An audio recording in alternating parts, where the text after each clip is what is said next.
Jupiter ini. Sehingga akan sangat sulit bila kita langsung mengambil kesimpulan bahwa statin memang cukup berbahaya. Karena di sini memang subjek yang dilibatkan memang sudah berisiko untuk terjadi diabetes. Demikian juga pada Prosper, ini justru malah melibatkan usia-usia yang lebih tua lagi dibandingkan dengan studi Jupiter dan sudah memiliki penyakit vaskular sebelumnya, meskipun dia belum diabetes, tapi dia sudah pernah stroke sebelumnya, ada juga. Nah, penyakit-penyakit vaskular sebelumnya ini sebenarnya juga merupakan faktor risiko terjadinya diabetes. Sehingga dua studi ini melibatkan subjek yang sudah berisiko sangat tinggi untuk menjadi diabetes. Sehingga setelah dilakukan pemantauan selama kurang lebih 2 tahun atau lebih, kejadian diabetes memang tidak bisa dihindari pada dua studi ini. Kalau kita lihat, ini juga ada salah satu studi yang membandingkan efek pitavastatin, ya. Saya cenderung suka manggilnya pita, ya. Efek pita dibandingkan dengan atorvastatin dan rosuvastatin terhadap risiko terjadinya new onset diabetes. Yang kita bisa lihat di sini, untuk pitavastatin yang berwarna merah, kita bisa lihat bahwa insidence new onset diabetesnya pada pasien-pasien dengan acute myocardial infarct adalah paling rendah dibandingkan dengan. Di satu sisi, kita tahu bahwa populasi Asia, termasuk Indonesia, itu postur tubuhnya itu berbeda dengan Caucasia. Kita postur tubuhnya kecil-kecil, indeks massa tubuhnya kecil-kecil tapi sudah dislipidemia. Kecil-kecil sudah diabetes ya, tapi memang itulah profil dari masyarakat kita, sehingga beberapa penelitian mencoba mencari rekomendasi dosis yang sesuai untuk populasi Asia, karena kita tahu studi-studi obat-obat lipid lowering agent itu banyak dilakukan pada populasi Caucasia dan Amerika yang notabene mereka memiliki profil BMI atau indeks massa tubuh yang beda dengan kita.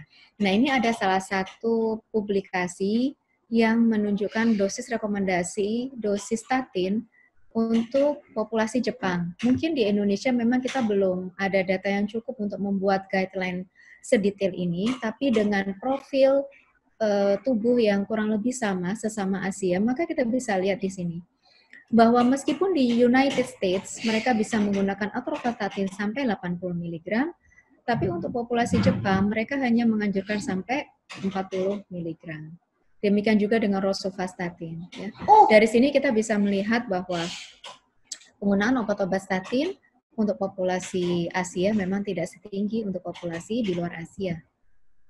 Sedikit mengenai trigliserid ya, supaya nggak jadi anak tiri nih, karena peningkatan trigliserid juga cukup banyak pada masyarakat kita dan sangat terkait dengan obesitas dan gaya hidup yang kurang baik. Trigliserid, gangguan trigliserid di sini terkait dengan dua risiko. Pertama kardiovaskular, yang kedua pankreatit. Peningkatan risiko kardiovaskular akibat peningkatan trigliserid itu memang tidak setinggi pada LDL, seperti yang tadi sudah saya bahas di slide paling awal ya. Bahkan dibandingkan dengan penyakit diabetes dan hipertensi sendiri, hipertrigliseridemia itu memiliki risiko kardiovaskular yang paling rendah dibandingkan diabetes. Namun apakah berarti bahwa itu menunjukkan trigliserid tidak perlu diturunkan? Tidak juga. Tetap kita harus menurunkan. Nah, tapi karena trigliserid itu sangat sensitif dipengaruhi oleh gaya hidup, maka tata laksana utama pada hipertrigliseridemia adalah gaya hidup. Ya, gaya hidup. Beda sekali dengan LDL. Nah, kita bisa lihat di sini, penurunan berat badan sama seperti tadi, kemudian menerapkan gaya hidup sehat, seperti misalnya kita menerapkan diet ala Mediterranean yang lebih banyak mengkonsumsi karbohidrat yang ramah, ya, yang tinggi serat, ya, dan sangat meminimalisasi karbohidrat sederhana dan makanan-makanan yang tinggi lemak. Dan di sini kita juga ada beberapa panduan mengenai diet untuk hipertrigliseridemia. Bagaimana dengan penggunaan fibrat? Nah, fibrat sendiri ya diindikasikan kalau sebagai monoterapi pertama itu kalau ditemukan trigliserid yang di atas sama dengan 500. Loh dok, jadi kalau masih di bawah 500 ya gaya hidup dulu. Selama dia tidak ada faktor risiko yang lain. Ya. Atau pasien-pasien yang tidak tahan dengan statin. ya. Sudah dapat statin, dosis optimal, nggak tahan, ada mialgia, atau ada peningkatan SGOT, SGPT, fungsi hatinya tidak ada gangguan.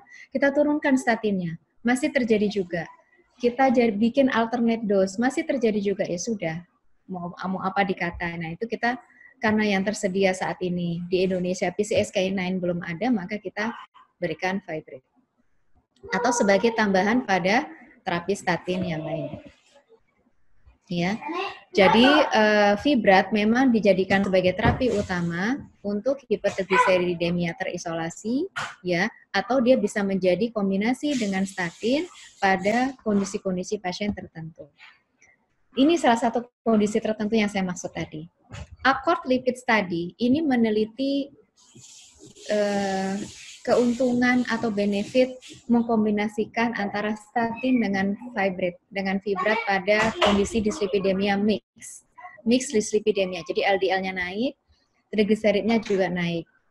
Studi ini gagal menunjukkan bahwa pasien yang mendapatkan mix dislipidemia kemudian dikasihkan mix terapi juga, jadi statin dapat, fibrat dapat, ternyata kejadian kardiovaskularnya sama juga dengan yang dapat statin aja tanpa fibrat. Jadi dia gagal menunjukkan keuntungan penambahan fibrat di sini. Cukup dengan statin, tapi begitu dia melakukan deep analysis, ternyata pada subpopulasi yang selain ada peningkatan hipertrigliseridemia, tapi juga ada penurunan HDL, ternyata dengan diberikan fibrat, dia memberikan keuntungan paling tinggi. Nah, jadi pada populasi di mana ada mix dislipidemia, ada peningkatan LDL, ada peningkatan trigliserid, sudah dioptimalkan dosis statinnya, LDL-nya sudah tercapai, tapi trigliseridnya belum tercapai, HDL-nya rendah juga. Nah, populasi inilah yang bisa kita coba untuk diberikan kombinasi terapi dengan fibrat. Jadi memang terapi dislipidemia ini sangat individual. Banyak sekali faktor-faktor yang dokter perlu pertimbangkan untuk mencapai target terapi di satu sisi, di sisi lain juga safety. Nah, ini slide terakhir saya bahwa prevalensi dislipidemia memang cukup tinggi di Indonesia, dan kita tahu bahwa di antara panel kolesterol LDL yang paling berkorelasi kuat dengan kejadian kardiovaskular. Demikian juga penurunan LDL sangat berkaitan erat dengan penurunan kejadian penyakit kardiovaskular juga. Sedangkan peningkatan trigliserid dalam hal ini lebih banyak berkaitan dengan risiko pankreatitis, terutama yang di atas 500. Nah, adapun hubungan antara hipertrigliseridemia dengan cardiovascular disease tidak sekuat LDL ya atau lemah.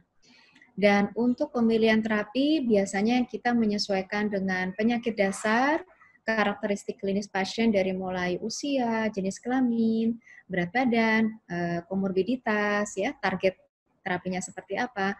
Nah, itu semua per pasien kita jadikan pertimbangan untuk memilih jenis pengobatan yang paling cocok.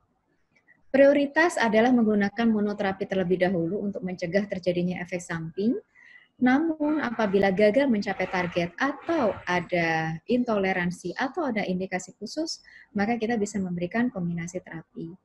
Dan tidak lupa selalu memantau yang namanya efek samping, fungsi hati, keluhan otot, konfirmasi pemeriksaan enzim otot, dan juga gula darah pada pasien-pasien yang berisiko sangat dianjurkan. Demikian yang bisa saya sampaikan pada siang hari ini. Mohon maaf apabila ada yang kurang berkenan. Terima kasih. Assalamualaikum warahmatullahi wabarakatuh.